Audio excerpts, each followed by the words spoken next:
Hey, you guys, welcome back to my channel. I'm Eden Strader, and what a week it's been. It's been the third week of Pride. And when I tell you Pride is quite the month for queer people, obviously, but it's like this weird marathon of partying and celebrating for you while also maneuvering this landscape of who's an actual ally and who's not. And that has been very heightened for me this year. And granted, I've only been out for a handful of prides, obviously. And when it comes to the queer community, I'm about as privileged as it gets. I am white, I am cis, I am okay looking, I have a good job, I can look like a straight person if I need to. I'm somewhat femme, and so I'm really digestible to people outside of the queer community. But this year, especially now that I've launched Garden of, my Sapphic Collective, we just signed on a studio space, which is so crazy. And I want to talk about it a little bit more because I'm so excited. We are fundraising for it, which literally every single dollar counts. At this point, probably like over 50,000 people have seen or heard about the fundraiser. And if each person donated at that point, 50 cents, we'd be done fundraising.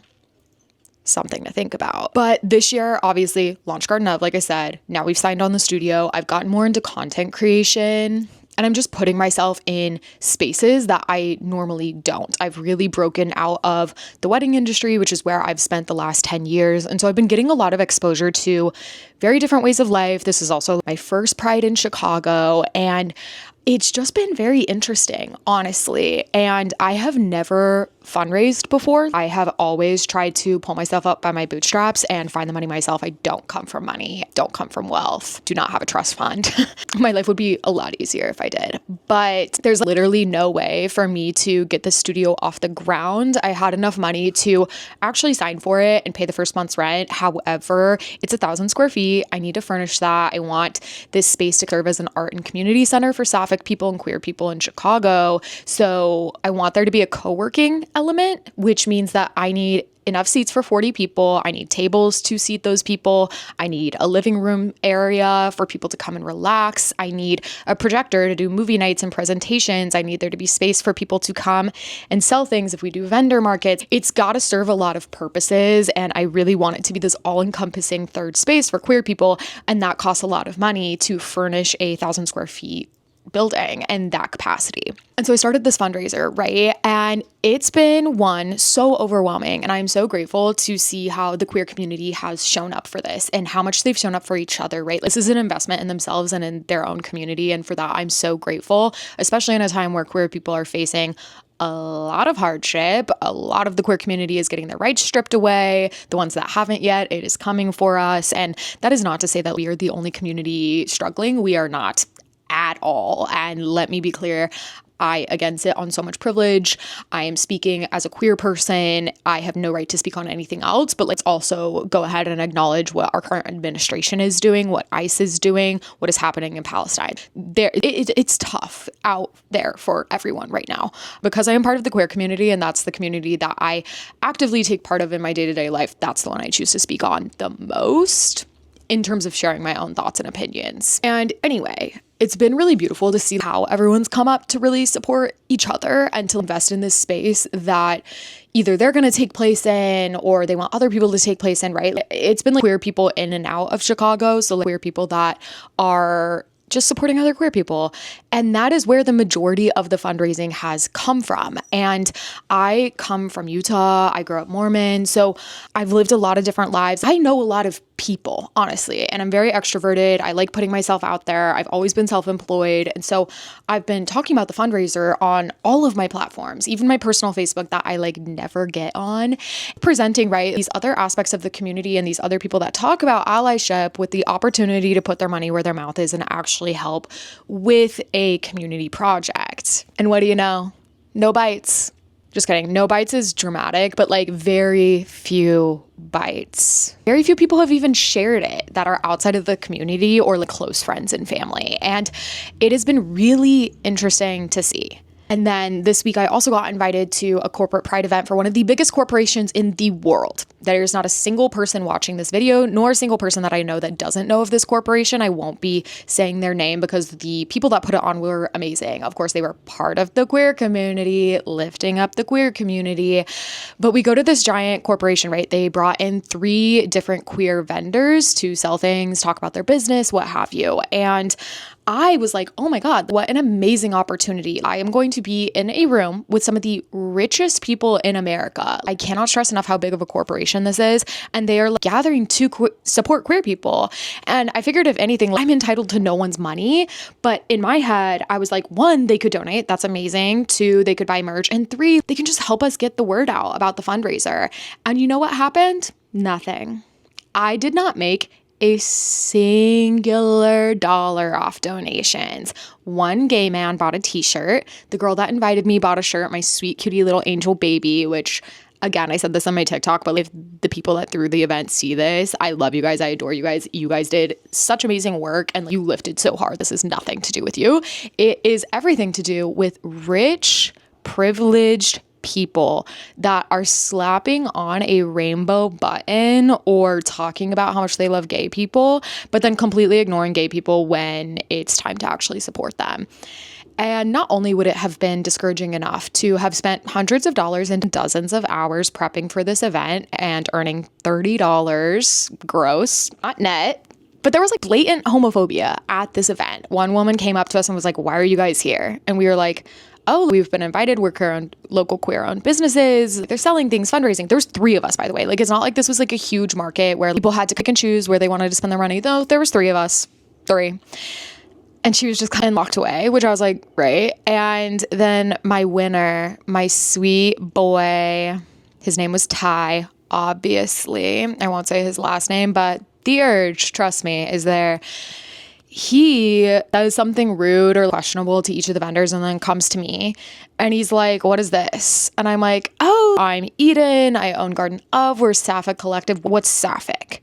And I'm like, I try to start explaining Sapphic and he's just doing that thing that like straight men love to do where they're just kind of like, and he's like, oh, so you're saying anyone that's not a man, they're gay and they're Sapphic. And I'm like, no. And he's like, oh, so it's just not men. He's just not like, just so shocked that something could ever not include men, which, buddy, you're not the first to be upset by that. Trust me.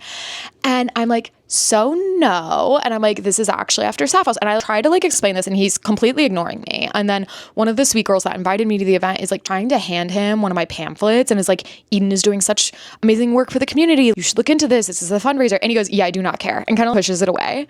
And I'm just sitting there like, which I'm a very aggressive personality. I have zero tolerance for stuff like this. And I don't work corporate. I haven't ever worked corporate as an adult. And so I have to remind myself when I'm in corporate spaces to have corporate behavior. Because if this happened at my business or this happened at my job, I would walk out. As a wedding photographer, it is in my contract that like, if your guests are awful to me, I will leave and you will get no money back, period. But I'm like in this corporate environment and I'm like, so I'm just like raising my eyebrows at him and she's like, excuse me or whatever. And he's like, I don't want to touch the paper. I'm not into paper. And we're like, right. And I'm just like, sitting there and I'm like, you're at a pride event, my guy. This wasn't mandatory. You didn't have to be here. And if you're this homophobic, don't come to the pride event. But anyway, I definitely left that event and I cried. And obviously this isn't like the most dramatic thing that's ever happened to a queer person. It's not the most dramatic thing that's ever happened to me. It is not the most physically unsafe I've ever felt. But it was just like this reminder of like, oh my God, even at one of the biggest companies in the world throwing a massive pride event that prides themselves on pride and the way that they show up for things, you still felt this comfortable being homophobic and being rude to my face and not giving a about queer people. Holy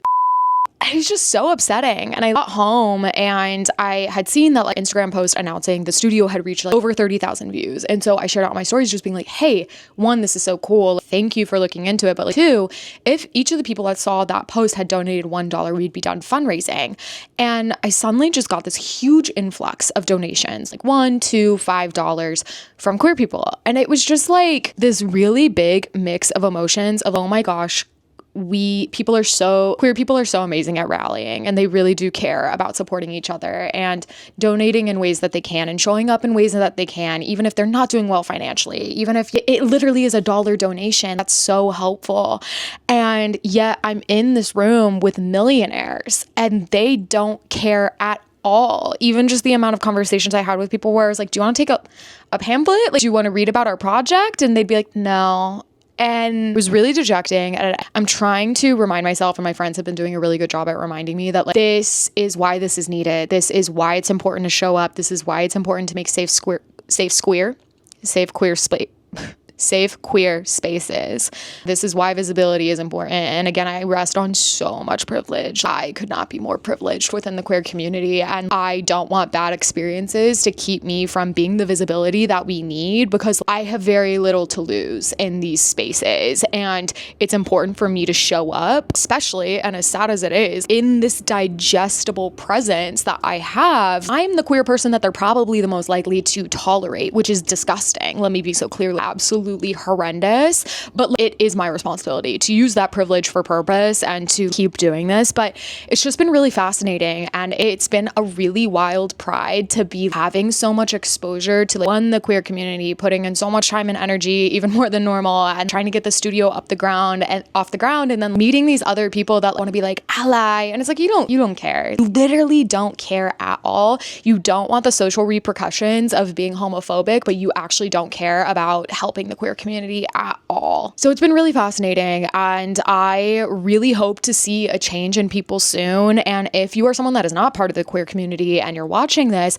I challenge you to do some deep introspection in the way that you're showing up for me, in the way that you're showing up for the queer community, that you're showing up for minorities in general, that you're showing up for BIPOC people, that you're showing up for the people of Palestine, that you're showing up for the people that are getting affected by this administration, because it is real and it is happening. And I have had incredibly homophobic experiences, yes, living here in Chicago, but also New York City. I have actually never felt less safe as a queer person than I do in Manhattan. It is disgusting. The men there are vile, and they feel entitled to say and do whatever they want. And just because it doesn't personally affect you doesn't mean it's not personally affecting a lot of other people.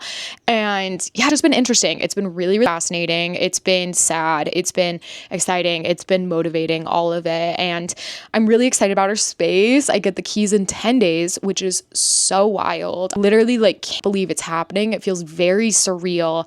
And I will link the fundraiser for you guys below. I would really love, even if you can donate $1, even if you can share it with someone, maybe you can share it with someone that has $10. Help us get the word out, because the sooner I meet this fundraising goal, the sooner I can get this off the ground and get queer people into a safe third space where they get to consistently show up and be themselves and build community. But yeah, also just excited to take you guys along the process. I'm going to be vlogging setup of it when we're thrifting things. Obviously, I'm going to try to get literally everything secondhand that I possibly can, because not only is that the best way to shop, but also it's the cheapest way to shop. So feeling really excited about it. I bought my first things, my first little trinkets for the space. I went thrifting the other day to kind of cheer myself up, and that was lovely. And yeah, super excited. It's going to be amazing. Queer people are so important. You are so important. And it's so important that we keep showing up, and that we provide safe spaces for each other, and we support each other, and that we demand, straight up demand, to be treated like human beings from the people outside of our minority communities. And that's on that. Okay, love you. Bye.